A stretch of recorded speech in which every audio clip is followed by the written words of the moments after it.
Value Zone Hyper Mart Nandamuri Balakrishna గారిచే November 28న నాచారంలో గొప్ప ప్రారంభం.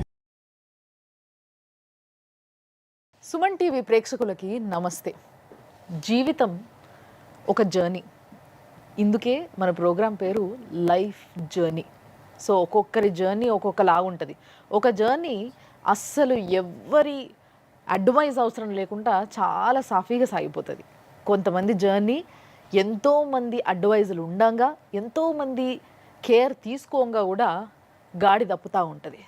సో ఇట్లా ఎన్నో జీవితాలు, కొన్ని జీవితాలు చాలా అల్లకల్లోలం అయిపోయి ఇక్కడి వరకు వస్తాయి. సో అలాంటి జీవితాలనే మీ ముందు పెడుతున్నాం. ఓ తండ్రి సుమన్ టీవీ లైవ్ జర్నీ మెట్లెక్కాడు. సమాజం గాడి తప్పుతోంది. అమ్మాయిల అకృత్యాలు రోజురోజుకి పెరుగుతున్నాయి. అబ్బాయిలపై ప్రేమ పేరుతో మనసు దాడి జరుగుతోంది. ఒకరికి తెలియకుండా మరొకరితో ఇద్దరు ముగ్గురిని మెయింటైన్ చేస్తున్నారు. ఎమోషనల్ బ్లాక్మెయిల్తో నిలువెల్లా దోచుకుంటున్నారు. మెంటల్ టార్చర్ చేసి ప్రాణాలు పోయేలా చేస్తున్నారు అని ఇది ఎదిగిన కొడుకుని కోల్పోయిన ఒక తండ్రి ఆవేదన. నాలాంటి తండ్రి ఒక్కడిదే కాదు, ఎందరో తండ్రుల ఆవేదన ఆర్తనాదం అంటున్నాడు. ఇంకెవరు ఇలా కొడుకుని కోల్పోకూడదని తను ఏం చేస్తున్నాడో ఈ రోజు లైఫ్ జర్నీలో తెలుసుకుందాం.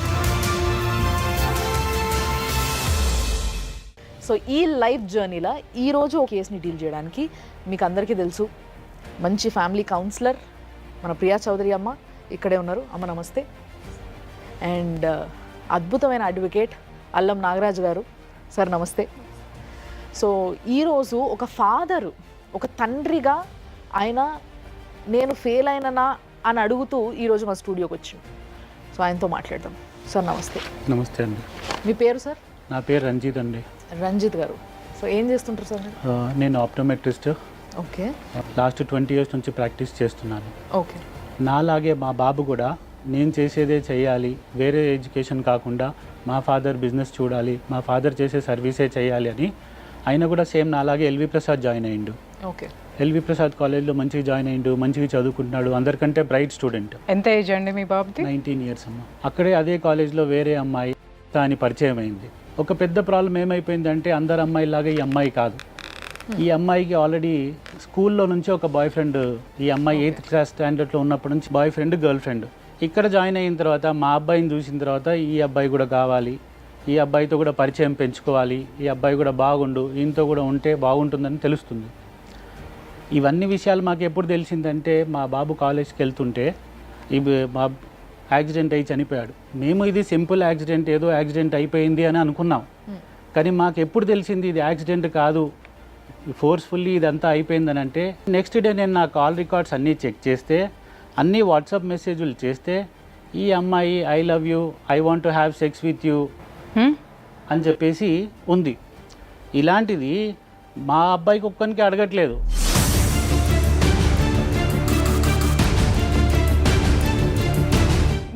మీ అబ్బాయికి ఆ అమ్మాయికి పరిచయం ఎంతకాలం అండి? 4 months. 4 monthsలోనే డీప్ లవ్ ఉన్నారా మీ అబ్బాయి? 4 monthsలో అది ఎట్లా అయిపోయిందంటే ఈ torture, my son last 15 kgs of weight in this 4 months ఎందుకు? Because of her torture. Within 4 monthsలో అమ్మాయి టార్చర్ పెడుతుంది అనుకున్నప్పుడు మీ అబ్బాయి పక్కకి ఎందుకు రాలేదు? ఆ అమ్మాయి అసలు పెట్టినటువంటి టార్చర్ ఏంటి? మాకు ఆ విషయం ముందే తెలిసింటే ఈరోజు మా బాబు మాతో పాటు ఉండేవాడు. ఇప్పుడు డిప్రెషన్లో ఉన్నది మీరు గుర్తించలేదా? డైట్లో ఉండి డిప్రెషన్లో ఉన్నాడని అనుకుంటున్నారా? We thought is a simple good weight loss. He is weight conscious, health conscious అవుతున్నాడు, టీనేజ్కి వచ్చాడు కాబట్టి హెల్త్ కాన్షియస్ అవుతున్నాడు అనుకున్నాను తప్ప. లవ్ అఫైర్ బయటపడిందో నెక్స్ట్ డే అప్పుడు మీరు you came to know that ఈ అమ్మాయి వల్లనే అతను డిప్రెషన్ లోకి వెళ్ళి వెయిట్ లాస్ అయ్యాడని. Correct. When we are seeing the chatting at night 3 o'clock, రాత్రి 3 గంటలకు చాటింగ్, రాత్రి 2 గంటలకు చాటింగ్లు, ఇవేం చాటింగ్లు అండి?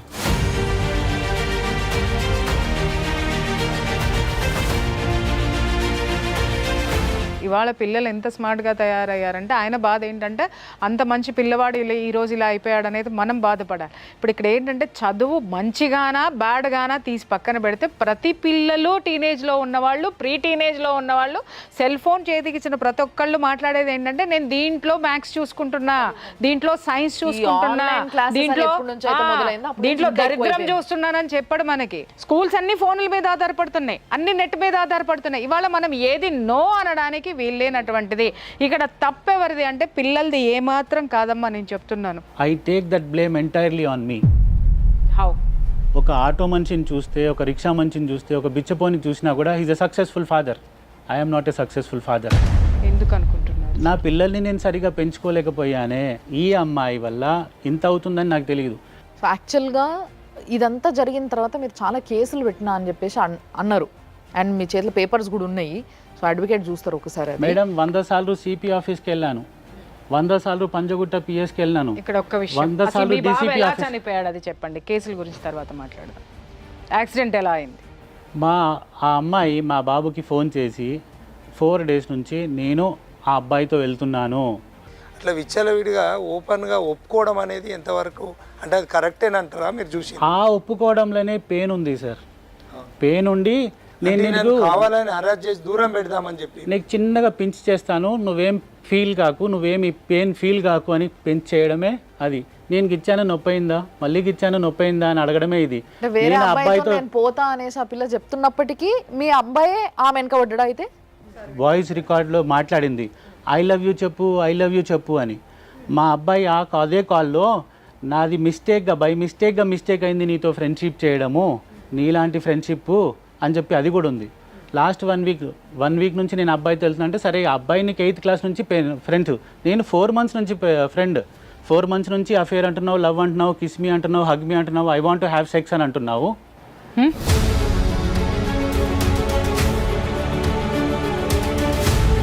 వానితో వెళ్తుంటే నాకు ఇంత పెయిన్ అవుతుంది, వానితో 8th క్లాస్ నుంచి ఉన్నావు, వానికి ఎంత పెయిన్ ఉంది, వానికి నాకంటే ఎక్కువ పెయిన్ ఉంది కాబట్టి నువ్వు నన్ను ఇప్పటి నుంచి భయ్యా అని పిలువు, మనం బ్రేకప్ చేయి. అన్నీ కూడా నేను ఎవిడెన్స్తో మాట్లాడుతున్నాను, అన్నీ కూడా రికార్డెడ్ ఉంది నా దగ్గర. సో ఇప్పుడు ఇంతకీ యాక్సిడెంట్ ఎలా జరిగిందో నేను చెప్తానమ్మా. Next day ocular biology exam ఉంది. ఓకే. వారం నుంచి నేను అబ్బాయితో ఆ రోజు వెళ్తున్నాను, నేను ఎగ్జామ్ రాయట్లేదు అని చెప్పింది. మావాడు అంటాడు, వచ్చి అట్లీస్ట్ నువ్వు రాసేసి వెళ్ళు, మేడం పాస్ మార్క్స్ ఇస్తుంది, పాస్ అవుతాను. ఆ రోజు రాత్రి చాటింగ్లో కూడా నువ్వు వెళ్ళొద్దు అన్నావు. ఇది యాక్సిడెంట్ అయ్యే 1 minute ముందు వాయిస్ కాల్ అండి. దీని తర్వాత ఈ యాక్సిడెంట్ అయ్యింది. దీని గురించి నేను పిఎస్కి వెళ్ళినా ఎక్కడికి వెళ్ళినా నాకు ఏ పరిష్కారం దొరకలేదు. ఒక ఫుట్బాల్ లాగా అయిపోయాను. లాస్ట్కి సుమన్ టీవీకి వచ్చాను, కొంచెం అవేర్నెస్ తీసుకొద్దామని. నాకు అయిన ప్రాబ్లం ఇంకెవరికి కావద్దు. హలో ఎడును I love you baby, I love you. ఇంత మంచిగా చెప్తున్నారే, నాకు ఉల్టా చెప్తలేను కూడా చెప్తలేవు. డ్రైవింగ్ చేస్తే నోరు లేదా? నోరుతో చేస్తున్నావా? ఇప్పుడు నాకు చెప్తావా చెప్పవా? మంచిగా చెప్పు. జాగ్రత్తగా ఉండు, నేను లేనని కాదు. నువ్వు నోరు మూసుకోరాదు. కన్నలు నీ పొందా అంటే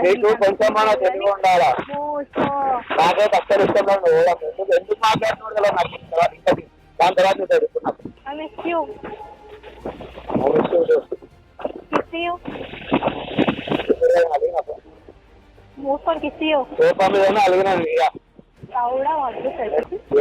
కూడా వద్దు. MGPA కాల్ చేస్తుండు బేబీ, కాల్ చేయాలా నీకు? ఏంటి?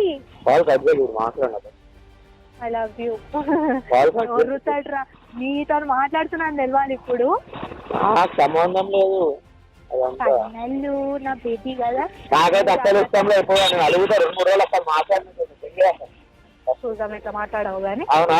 ఈవినింగ్ వీడియో కాల్ చేస్తా, మూసుకొని వేస్తాం. ఏంటి బాయ్, ఐ లవ్ యూ. అమ్మాయి అంటుంది కదా నీతో మాట్లాడుతున్నానని తెలవాలి ఇప్పుడు. అంటే ఆడుకుంటుందా? మీ బాబు దగ్గర నుంచి కూడా పైసలు తీసుకున్నాను, నా దగ్గర ప్రూఫ్స్ ఉన్నాయి. ఎంత? 10,000 ఒకసారి ట్రాన్స్ఫర్ అయింది, 11,000 ఒకసారి ట్రాన్స్ఫర్ అయింది. మీ బాబు ఏమైనా జాబ్ చేస్తుండా పార్ట్ టైం? జాబ్ ఏం లేదండి, కాకపోతే వాళ్ళకి సాటర్డే సండే ఆఫ్ దొరికితే క్యాంప్స్కి వెళ్తారు, ఐ క్యాంప్స్కి వెళ్తారు. వాళ్ళు పే చేస్తారు కొంచెం. ఓకే. పాకెట్ మనీ కూడా ఇస్తారు. ఎక్స్పెండిచర్స్కి చిన్నగా ఇస్తాము. మా దగ్గర కూడా రెస్ట్రిక్షన్ ఉంది పేమెంట్.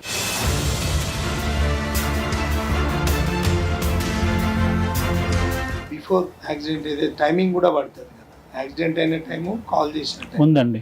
దీని మీద మీరు ఇంతకుముందు చెప్పింది కదా పోలీస్ కంప్లైంట్ ఇచ్చినానని. ఈ ఎవిడెన్సెస్ అన్నీ మీరు సబ్మిట్ చేసిండ్రు కదా, పోలీస్ వారు ఏం యాక్షన్ తీసుకోలేదా? ఆసిఫ్ నగర్కి వెళ్ళాను నేను. ఓకే. ఇది సెల్ఫ్ యాక్సిడెంట్ కింద చెప్పేసి చెప్పారు, ఎవరు లేరని చెప్పి సెల్ఫ్ యాక్సిడెంట్ అని. ఆసిఫ్ నగర్కి ఈ విషయం తెలియదు, ఈయన ఎమోషనల్లీ ఇంత ప్రెషర్ ఉంది, లాస్ట్కి ఫోన్ కాల్ ఇట్లా వచ్చింది దీనివల్ల అని. మళ్ళీ నేను పంజగుట్టలో ఉంటాను కాబట్టి పంజగుట్ట పిఎస్లో కంప్లైంట్ చేసినాను. ఇది మాట్లాడుతూ యాక్సిడెంట్ జరిగింది అని అన్నారు. యాక్సిడెంట్ అయిన 1 minute 2 minutes తర్వాత యాక్సిడెంట్ అయింది మా ఫోన్ వచ్చిన తర్వాత. ఎట్లా జరిగింది, ఎవరు గుద్దిన? ఈ ఫోన్లోనే ఆయన చెప్తున్నాడు నేను కోపంలో ఉన్నాను, నేను బాధలో ఉన్నాను అని చెప్పేసి. ఇంతగానం ఇక్కడ పెయిన్ ఉంది, ఇక్కడ పెయిన్ ఉంది, అప్పుడు మీ జడ్జిమెంట్స్ పోతాయి. వెహికల్ స్పీడ్ ఎక్కువ పోయి గుద్దేసుకొని పడిపోయాడు. వేరే వెహికల్ వచ్చి గుద్దలేదు. ఓకే. ఇక్కడ ఒక కారు ఉంది, ఇక్కడ రేలింగ్ ఉంది, ఆ స్పీడ్ లోపలికి వెళ్ళిపోయి గుద్దుకున్నాడు. సో ఆ తలకి తగిలిన ఇంజరీ వల్లనే చనిపోయింది ఆయన. హార్ట్ డెడ్ అండి, లేకపోతే హాస్పిటల్ వరకు కొద్దిసేపు ఇక్కడ ఆ పిల్లాడు ఓ పక్క కోపం చూపిస్తున్నాడు అమ్మాయి మీద, మళ్ళీ ఇంకో పక్క ఐ లవ్ యూ టూ అంటున్నాడు. పిల్లలు ఎంత ఇమ్మెచ్యూర్గా ఉన్నారు అనంటే, పిల్లలకి ఈరోజు ఎక్కడా కూడా ఏ విశ్వవిద్యాలయంలో కాదు, ఇవాళ ఏ తల్లి కూడా గోరు ముద్దలు తినిపించేటప్పుడు పిల్లవాడికి గొప్పవాడి అవ్వాలనే కథలు చెప్పడం లేదు. చేతికి ఆ దిక్కుమాలింది, మళ్ళీ అక్కడ కూడా ట్యాబ్లే, మళ్ళీ అక్కడ కూడా ఫోన్లే, అక్కడ దాంట్లో కూడా చిట్టి చిలకమ్మలు చెప్పాలంటే అవే చెబుతున్నాయి తప్ప తల్లులు చెప్పడం లేదు. అలాగే రాత్రిపూట పడుకున్నప్పుడు తండ్రులు బాధ్యతలు చెప్పడం లేదు. ఇంకొక విషయం ఏంటంటే, ఈ తండ్రిలాగా ఎంత బాధ్యతలు చెప్పినా సమాజంలో ఉన్నటువంటి ఇలాంటి ఆడపిల్లలు అనాలా లేకపోతే పిశాచాలు అనాలో కూడా నాకు పదాలను ఎత్తుకోవడం కష్టమవుతుంది. పసి వయసులో ఉన్నటువంటి ఆ పిల్లవాడికి ఏం తెలుసండి? ఆ పిల్ల పోతుందన్న బాధన, ఆ పిల్ల చెప్తావా సస్తావా అని బాధన, నేను ఇంకొకరితో పోతున్నారా వాడికి తెలిస్తే సస్తాడు అని ఆడుకుంటున్నావంటే అమ్మ మహా తల్లి. నిజంగా ఆడపిల్లలు అంటే, నేను కూడా ఒక ఆడపిల్ల కన్న తల్లినే, చెంపలు పగలగొట్టాలనిపిస్తా ఉంది. నిజంగా చెప్తున్నాను కదా, బరి తెగించి రోడ్ల మీదకు వదులుతున్నారు ఆడపిల్లల్ని. ఏం చేస్తున్నారు అనేది కూడా తెలియకుండా ఐ వాంట్ సెక్స్ అని మాట్లాడుతుందంటే, ఐ లవ్ యూ అని మాట్లాడుతుందంటే, 4 నెలల పరిచయంతో ఒక మగవాడితోటి ఆ అమ్మాయి చాటింగ్ చేసింది ఐ వాంట్ సెక్స్ అని చెప్పేసి అని మాట్లాడుతుంది అనంటే, కామంతోటి కళ్ళు మూసుకుపోయి ఎవరు తిరుగుతున్నారు ఈ ప్రపంచంలో? చనిపోయిన బిడ్డ కోసం ఆయన ఏం చేస్తున్నాడో తెలుసా? ఇవాళ పిచ్చివాడైపోయి ఎక్కడన్నా ఉందంటే పోస్టర్లు అతికిస్తున్నాడు, ఇక్కడ జాగ్రత్తగా పోండి బాబు, ఇలా మీరు డ్రైవింగ్ చేసేటప్పుడు ఫోన్లు మాట్లాడకండి. అతనికి జస్టిస్ దొరకలేదు ఆ తండ్రికి. ఎందుకు అనంటే, పోలీసులు మాట్లాడిన మాట వెళ్ళి అమ్మాయి మీద కంప్లైంట్ పెడదామనుకుంటే కంప్లైంట్ చెల్లలేదు. ఎందుకు అనంటే, ఆ పిల్లోడు ఫోన్ మాట్లాడుతున్నాడు. ఫోన్ మాట్లాడడం అనేది మీ అబ్బాయి తప్పు. చాలా మంచోడు మేడం, సోషల్ సర్వీస్ చిన్నప్పటి ఏం కాదండి, మీ బాబు చాలా మందిలో ఆ ఇన్స్పిరేషన్ ఉంటుంది. ఆయన మళ్ళీ మంచి జన్మ తీసుకొని మళ్ళీ వస్తారు, ఏదో ఒక రూపంలో మీ దగ్గరికి వస్తారు, ఆ సేవలు మీకు ఇస్తారు, మీ మనవడుగా వస్తాడు. Please wait. ఈ లైఫ్లో నాకు ఒకటే ఉంది మేడం, చచ్చిపోయే ముందు ఆ అమ్మాయికి వార్నింగ్ ఇవ్వాలి. నేను ఇచ్చాను కదమ్మా, నేను కెమెరా ముందు నేను ఇచ్చినా కదా, లైవ్ డైరెక్ట్గా కూడా వెళ్ళి ఇస్తా. ఇవ్వమంటే నో నో నో, నేను ఇస్తా. మీరు ఇంకా ఎక్కడ తిరగకండి, మీరు తిరిగి మీరు బాగా ఇదైపోతున్నారు. మీరు ఇచ్చిన మెసేజ్ ఎంతమందికి చేరాలనుకుంటున్నారో ప్రతి ఒక్కళ్ళకి చేరుతుంది అది, ఓకేనా? వాళ్ళ ఆశీర్వాదాలు మీ బిడ్డకు. మీరు ఇంకా ఎక్కడ తిరగకండి, ఎక్కడికి వెళ్ళొద్దు. పాప పడ్డాడు అందరికి సోషల్ సర్వీస్. మంచి పిల్లోడు కాబట్టే ఆ blackmailing, emotional blackmailing అర్థం చేసుకోలేక సతమతం అయిపోయి అలా బలైపోయాడండి. అది ఖచ్చితంగా జనం గుర్తిస్తారు. మీరు ఏదైతే తీసుకెళ్ళదలుచుకున్నారో అది ఖచ్చితంగా మనం జనాలకి చేరుతుంది. నిజంగా మిమ్మల్ని అయితే ఏ విధంగా మేము ఓదార్చలేము. నిజంగా చెప్పాలంటే మీ ఫ్యామిలీ పరిస్థితిని అర్థం చేసుకోగలుగుతాం. కానీ మీరు కూడా, అంటే మీరే కాదు, మీ స్థానంలో ఉన్న పేరెంట్స్ చాలామంది, మీరు అన్నారు కదా చాలామంది నాలాంటి తల్లిదండ్రులు ఉంటారు. వాళ్ళందరూ కూడా ఒక్కసారి ఆలోచించుండ్రి, ఒకవేళ మీ అబ్బాయి, ఫస్ట్ ఆఫ్ ఆల్ మీ అబ్బాయి హెల్మెట్ ఎందుకు పెట్టుకోలేదు, అండ్ ఇంకొకటి మీ అబ్బాయి వల్ల ఇంకొకరికి ఏం జరగలేదు అక్కడ. ఒకవేళ జరుగుంటే ఈరోజు మీరు ఇక్కడ కూర్చోగలుగుతుండేనా? ఎంత అన్యాయం. సరే, వీడు ఫ్రస్ట్రేషన్లో ఉన్నాడు, ఆ పిల్ల ఫ్రస్ట్రేషన్లో ఉంది, వాళ్ళ ఫ్రస్ట్రేషన్కి వాళ్ళే బలైనరు అనుకోవచ్చు. కానీ దానివల్ల ఇంకొకరికి ఎవరికన్నా ఏమన్నా అయ్యి ఉంటే వాడు పాపం అన్యాయంగా పోతుండే కదా. కరెక్ట్. ఆయనకి ఎక్కడికి పోయినా కూడా నాకు సాటిస్ఫాక్షన్ లేదు. ఒక చిన్న మాట, అరే పిల్లని పిలిచి అమ్మ నీ వల్ల ఇట్లా జరిగింది, ఇంతనన్నా నీకు కొంచెం ఇది ఉందా, ఇట్లా చెయ్యకమ్మా, ఇంకో 3-4 తిరుగుతున్నామట కదా అని మాట్లాడిన పాపానికి పోలేదు పోలీసులు. ఆయన అడుగుతున్నారు. అవునా సార్?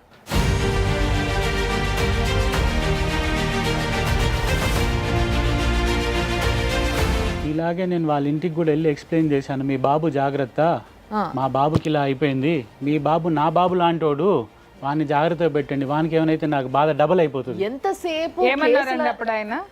చూస్తానండి, థ్యాంక్ యూ అండి, జాగ్రత్తగా మేము కూడా చూసుకుంటాము. లాస్ట్ 6 months నుంచి మా వాడు కూడా సఫర్ అవుతుండు, ఏదో ప్లాస్టిక్ బాల్ పట్టుకొని పిసుకుతూ ఉంటాడు, వాడు టెన్షన్లో డిప్రెషన్లో ఉన్నాడు, రూమ్లో నుంచి బయటికి రాడు, ఇంట్లోనే ఉంటాడు. ఆ అమ్మాయి 8th class నుంచి 8th classలోనే ఐ లవ్ యూ చెప్పకపోతే సూసైడ్ చేసుకుంటా అని చెప్పింది. వాళ్ళ మదర్ కూడా మాట్లాడారు నాతో, ఇలా అయ్యిందని చెప్పి. వాళ్ళ ఇంటికి కూడా మీరు పోయి వెళ్ళాము, నేను వెళ్ళాను. ఎస్, నాకెవరో వచ్చి మీ బాబు జాగ్రత్త అంటే మన కాలు మొక్కి నెత్తి మీద పోసుకుంటుండే. నాకు చెప్పలేదు, నాకు అదృష్టం లేదు. ఏందండి మీ అమ్మాయి ఇలా చేస్తుందని వాళ్ళ స్కూల్ దగ్గరికి, వాళ్ళ ఇంటి అడ్రస్ తెలియకపోతే స్కూల్ దగ్గర పోయి అడిగాను. అయితే మేడం మీరు మీ పిల్లనే సరిగా పెంచుకోలేదు, వీరు ఇంతమంది పిల్లల్ని మరి మీరు ఏం చేస్తారు, కొంచెం జాగ్రత్తగా పెంచండి అని అంటే స్కూల్కి వచ్చారు, అల్లరి చేశారని చెప్పి చిక్కడపల్లి పిఎస్లో కంప్లైంట్ చేశారు. వాళ్ళ పాప ప్రైవసీని దెబ్బతీస్తారని చెప్పి. మేడం ఒక ఫాదర్కి ఎంత పెయిన్ ఉంటే 2 years తర్వాత నేను ఇక్కడ వచ్చి కూర్చున్నాను. అంటే ఇక్కడ మీకు అర్థం కావటం లేదు సార్, మీరు ఇంకా అర్థం చేసుకోవట్లేదు. మేము కానీ ప్రపంచానికి పారేస్తాం, మీరు మగపిల్లల్ని కనింది మా ఆడపిల్లలకి బలివ్వడానికి అనే సిగ్నల్ ఆవిడ ఇచ్చింది. మీకు అర్థమైందా? ఇక్కడ మేము బాధ్యత లేనటువంటి తల్లిదండ్రులం, పైగా ఆవిడ స్కూల్లో పనిచేస్తుంది టీచర్గానా. మేడం ఏమి నేర్పదలుచుకున్నారు మీరు పిల్లలకి? మేడం ముందు మీ అమ్మాయికి పాఠం చెప్పండి, మీ అమ్మాయికి ఇంట్లో కూర్చోబెట్టి ఎలా ప్రవర్తించాలో పాఠం చెప్పండి. ఇప్పుడు మీరు అడుగుతున్నారు కదా, ఇక్కడ అడ్వకేట్ ఉన్నారు. సో సార్ ఈయన ఏంటంటే అన్ని విధాలుగా ట్రై చేసారు, మీరు ఒకసారి పేపర్స్ క్రాస్ చెక్ చేసుకోండి, అన్ని విధాలుగా ట్రై చేసిండ్రు, ఏం చేయాలో నాకు అర్థమైతలేదు, ఏం చేస్తే బాగుంటుంది, ఒక అడ్వైస్ కావాలి నాకు అని చెప్పి మన దగ్గరకు వచ్చిండ్రు సార్. మేడం యాక్చువల్లీ అబ్బాయి అంటే ఫోన్ కాల్ మాట్లాడుకుంటూ ఇక్కడ మనం చూసినాము, అతను వినిపించింది. ఇప్పుడు ఫోన్ కాల్ మాట్లాడుతుంటే ఆయన డ్రైవింగ్లో ఉన్నా అంటే డ్రైవింగ్ నోట్తో చేస్తున్నాం. అవును, ఇదేంటంటే ప్యూర్లీ మర్డరే అనుకోవాలి యాక్చువల్లీ ఉన్నటువంటి పరిస్థితి. మర్డర్ అనేది కూడా ఏంటంటే ప్రొవొకేషన్ ఆఫ్ మర్డర్, అంటే ప్రొవోక్ చేసినట్టే. ఆయన డ్రైవింగ్లో ఉన్నాడు అన్నప్పుడు ఒక సెన్స్ ఉంటే, అంటే ఒక పద్ధతిగా పెరిగిన పిల్ల అయితే ఇమ్మీడియట్గా పక్క కాపీ మాట్లాడాలో చెప్పాలి. కానీ ఆమెకు ఏ ఆర్గాన్ కూడా కరెక్ట్ లేదు. అమ్మాయే ఒప్పుకుంటుంది నేను వేరే వంతో పోతున్నా అని చెప్పి. అవన్నీ కూడా నీ దగ్గర ఎవిడెన్స్ ఉన్నాయని చూపెట్టినావు. నువ్వు దాని మీద పోలీస్ కంప్లైంట్ చేసినావు, తర్వాత డీజీ గారికి కంప్లైంట్ చేసినావు, appellate authority final appellate authority అతనే, అక్కడ నుండి కూడా డైరెక్షన్ ఇచ్చిండ్రు, అక్కడ ప్రాపర్ ఎంక్వైరీ కాలేదు. తర్వాత హైకోర్టుకు కూడా వెళ్ళిండ్రు, అక్కడికి వెళ్ళి కూడా ఎంక్వైరీ కాలేదు. ఒక ఫాదర్గా మీకు పెయిన్ ఉంది, మీరు ఇక్కడికి వచ్చింది కూడా నీ కొడుకునైతే సుమన్ టీవీ తీసుకురాలేదు, ఇంకెవరికి తీసుకురాలేదు, కానీ నీ రిలీఫ్ కూడా హానెస్ట్గా సొసైటీకి ఒక మెసేజ్ ఇద్దామని మీరు వచ్చారు.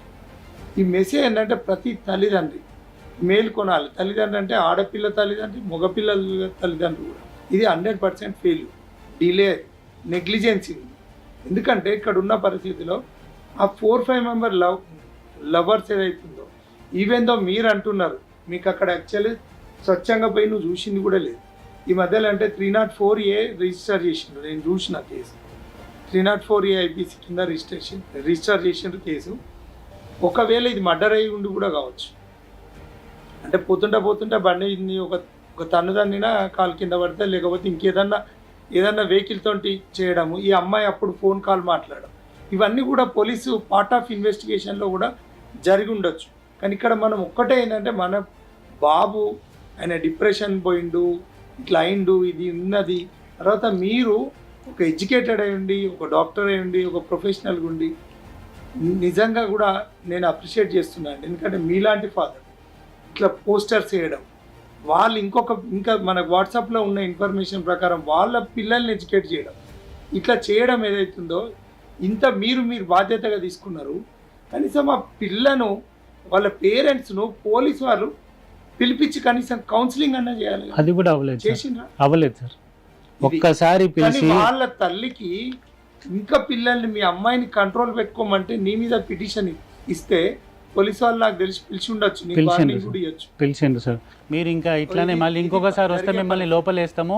మీరు ఎక్కడైతే ఉద్యోగం చేస్తున్నారో వాళ్ళకి లెటర్ రాస్తాము, ఈయన is not fit for job, అవును నీ ఉద్యోగం కూడా పోతుంది. ఒక కొడుకుని పోగొట్టుకొని బరి తెగించిన కూతుర్ని కన్నా తల్లి ఇచ్చినటువంటి రిపోర్ట్కి వాల్యూ ఉంది, కానీ బిడ్డను పోగొట్టుకొని కడుపు కోతతో కూర్చున్నటువంటి తండ్రి ఆవేదన మాత్రం ఏ చట్టానికి పట్టలేదు.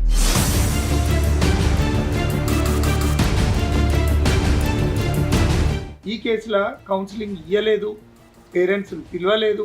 మీరు పోయి బాధ్యతాయుతంగా మీరు వాళ్ళ డ్యూటీ మీరు చేస్తే మిమ్మల్ని లోపలేస్తా అనేటట్లు ఏదైతే పోలీస్ సమాజం ఉందో ఖచ్చితంగా ఇది సమాజానికి ఒక సిగ్గుచేటు. కాబట్టి ఖచ్చితంగా పోలీసు వారు ఇలాంటివి జరగకుండా మీరు మీ దృష్టికి వచ్చిన విషయాలనన్నా, కనీసం మీ దృష్టికి వచ్చిన విషయాలనన్నా వాటి మీద వాళ్ళ పేరెంట్స్ని పిలిపించి, అమ్మాయిని పిలిపించి కనీసం కౌన్సిలింగ్ చేయకపోతే ఇంకా సమాజానికి మీరు ఎక్కడ ప్రొటెక్షన్ ఇస్తారు అని చెప్పి నేను డైరెక్ట్ అడుగుతున్న పోలీస్ అధికారులను. ఎందుకంటే ఇక్కడ ప్రతిది కూడా ఎవిడెన్స్ ఉంది. ఏదో ఆకాశరామన్న లెటర్ రాయలే, ఇలాంటి పేరెంట్స్ కాదు, ఇలాంటి వాళ్ళు ఎంతోమంది ఉన్నారు. వాళ్ళందరి బాధను ఈరోజు ఇక్కడ నుండి మేము మొత్తుకునేది ఏంటంటే ఇక్కడ మా అందరి తరపున ఇలాంటి వాళ్ళను కాపాడుకోవాల్సిన బాధ్యత. ఇవాళ సెల్ ఫోన్స్ వచ్చినాయి, అనేక కారణాల వల్ల పిల్లలు చెడిపోతున్నారు. ఇప్పటికైనా కూడా ఆ పిల్లను ఒకవేళ ఆమెకు మ్యారేజ్ అయితే, మ్యారేజ్ అయిందా కాలేదా అంటే, మ్యారేజ్ అయిందా అండి ఆమెకు కాకపోతే ఇంకానైనా కూడా ఆమె సెల్ ఫోన్ సీజ్ చేయాలి. సుమన్ టీవీ తరఫున అప్పీల్ చేస్తూ ఒక్కసారి వన్స్ అగైన్ నేను అప్రిషియేట్ చేస్తున్నా. మా బాబు వల్ల ఇట్లా నేను వచ్చినందువల్ల అట్లీస్ట్ కొంతమంది సేఫ్ అయిపోతే ఐ విల్ బీ హ్యాపీ. కొంతమంది కాదు సార్, చాలామందిని సేవ్ చేసే ప్రయత్నంలోనే ఈ ప్రోగ్రామ్ చేస్తున్నాం మేము. సో ఇటు అమ్మ చెప్పిన మాటలు కానీ లేకపోతే సార్ చెప్పిన మాటలు కానీ ఇవన్నిటినీ వింటున్న ప్రేక్షకులుగా మీ అందరికీ ఒకటే ఒక విన్నపం ఏంది అని అంటే, మన రెస్పాన్సిబిలిటీ మనం కరెక్ట్గా చేయకపోవడం వల్ల వచ్చేవే సమస్యలు. ఈ సమస్యల్ని ఎదుర్కొనేది మళ్ళా మనమే. అసలు సమస్యలు తెచ్చుకునుడెందుకు, ఎదుర్కొనుడెందుకు? కాబట్టి అది కనిపించినప్పుడే, దాని గురించి తెలుసుకున్నప్పుడే దాన్ని ఎక్కడ నరికేయాలో అక్కడ నరికేస్తే అందరూ బాగుంటారు. ముఖ్యంగా మీ వైఫ్కి, అమ్మ మీ కొడుకుని తిరిగి ఎవ్వరూ తేలేరు, కానీ మీరు ఆరోగ్యం పాడు చేసుకొని ఉన్న ఇంకొక కొడుకుని నెగ్లెక్ట్ చేయకండి. ఇలాంటివి ఎన్నో జరుగుతున్నాయి, వాళ్ళందరికీ తెలవాలి. కొంచెం తల్లిదండ్రులు కూడా వాళ్ళ పైన కొంచెం కన్నేసి ఉంచండి, వాళ్ళు ఏం చేస్తున్నారో తెలుసుకోండి అని చెప్పి ఒక విన్నపం చేస్తున్నాం మేము. ఆయనేమి బాధ్యత లేకుండా పెంచలా బిడ్డని, అలాగని చెప్పేసి టైట్ చేయలా, మంచి ఎడ్యుకేటెడ్ కింద తయారు చేస్తున్నాడు ఆయన కొడుకుని. ఇంకొకటి అది ఈయన యొక్క సబ్జెక్టునే బిడ్డ తీసుకొని, అంటే తండ్రి నుంచి ఇన్స్పైర్ అయ్యి తను కూడా అదే ప్రొఫెషన్లోకి వెళ్ళాలని చెప్పి అతనికి ఒక ఆశయం ఉంది జీవితంలో. ఒకటి ఆల్రెడీ ఒక ఆశయాన్ని అతను సృష్టించుకున్నాడు, దానికోసం కృషి చేసేటటువంటి ఒక మంచి పిల్లవాడు. Note this point all the public. అలాంటి పిల్లవాడిని ఒక బోకు చెడగొట్టింది. ఇంట్లో చక్కగా పెంచుకున్న ఆడపిల్లల్ని కూడా చెడగొట్టే దరిద్రపు కూడా ఈ ప్రపంచంలో ఉన్నారు. ఇలాగని చెప్పి అందరూ చెడ్డవాళ్ళు కాదు, అందరూ మంచివాళ్ళు కాదు. ఇక్కడ మంచివాడు ఉంటే చెడ్డవాడితోటి ఇక్కడ జరుగుతున్నది హామ్ మంచివాడికి జరుగుతున్నది. మన బిడ్డల్ని మనం కాపాడుకోవడం కోసమైనా మనం నోరు విప్పాలి. మన ముందు జరుగుతున్నటువంటి వాటిని క్వశ్చన్ చెయ్యాలి. ఆ అమ్మాయి నా హెల్త్ బాగలేదు, నేను బాగలేను, నేను కోమాలోకి వెళ్తున్నాను, సింపతిలోకి తీసుకెళ్తుంది ఎప్పటికప్పుడు. ఎస్, ఇంకోటి ఆ సింపతిలోకి తీసుకెళ్ళింది, దగ్గర తీసుకొస్తుంది. నేను అబ్బాయితో వెళ్తున్నాను, నువ్వు బాధపడకు, నేను అబ్బాయితో వెళ్తున్నాను, నువ్వు బాధపడకు. డెఫినెట్లీ యాక్చువల్లీ మీరు మాట్లాడిన విషయం ఏదైతుందో అందరు పేరెంట్స్ కూడా నేను చెప్పేది ఏంటంటే, ఒక అడ్వకేట్గా మా దగ్గర చాలా ఇష్యూస్ వస్తాయి కాబట్టి పిల్లలతోటి కొంత ఫ్రెండ్లీగా ఉండడం కొంచెం అవసరం. మనం ఏంటంటే కొంత రిస్ట్రిక్షన్స్ పెట్టాలి. వాళ్ళతో ఏంటంటే ద బెస్ట్ ఫ్రెండ్స్ అంటే పేరెంట్సే ఉండాలి. అన్నీ చెప్పుకునే అవకాశం ఇచ్చే రోజులు వచ్చినాయి. కొంత అంటే మీరు మంచిగానే పెంచి ఉండొచ్చు, కానీ ప్రతి పేరెంట్ కూడా వాళ్ళని ఒక పర్సనల్ లైఫ్లో వాళ్ళకు ఒక ప్రతిది కూడా షేరింగ్ చేసుకునే అవకాశం ఇవ్వాల్సిన అవసరం ఉంది. ఉంటే ఏంటంటే కొంత వాళ్ళు మంచి చెడు అన్నీ కూడా చెప్పుకునే ప్రైవసీ కూడా ఇచ్చే అవసరం ఇప్పుడు రానున్న ఈ సొసైటీలో అవసరం ఉందని చెప్పేసి కూడా నేను గుర్తు చేస్తున్నా. అందరికీ రిక్వెస్ట్, ఇలాంటి అమ్మాయిలతో జాగ్రత్తగా ఉండండి. ఎప్పుడు ఎలా ఎవరు అటాక్ చేస్తారో తెలియదు, మాటలతో ఉండొచ్చు, ఎలాగో ఉండొచ్చు. మీ పిల్లల్ని మీరు జాగ్రత్తగా పెట్టుకోండి. సో చూసిండ్రు కదా, ఇది ఈరోజు వచ్చిన ఇష్యూ. ఈ ఇష్యూకి నిజంగా ఏం చెయ్యలేని పరిస్థితులు ఉన్నాం మేము. చాలా విషయాలు చెప్పగలిగినాం, కానీ ఇదంతా మనందరి చేతిలో ఉంది, మాతో పాటు మీ చేతిలో కూడా ఉంది. కాబట్టి బాధ్యత వహించండి. మీ అందరికీ చెప్పాలనుకోండి, జాగ్రత్తగా ఉండండి. అమ్మాయిలు కానీ అబ్బాయిలు కానీ, అమ్మాయిలకి అబ్బాయిలకి చేస్తున్న వాళ్ళందరికీ ఇది ఒక వార్నింగ్ కింద తీసుకోండి.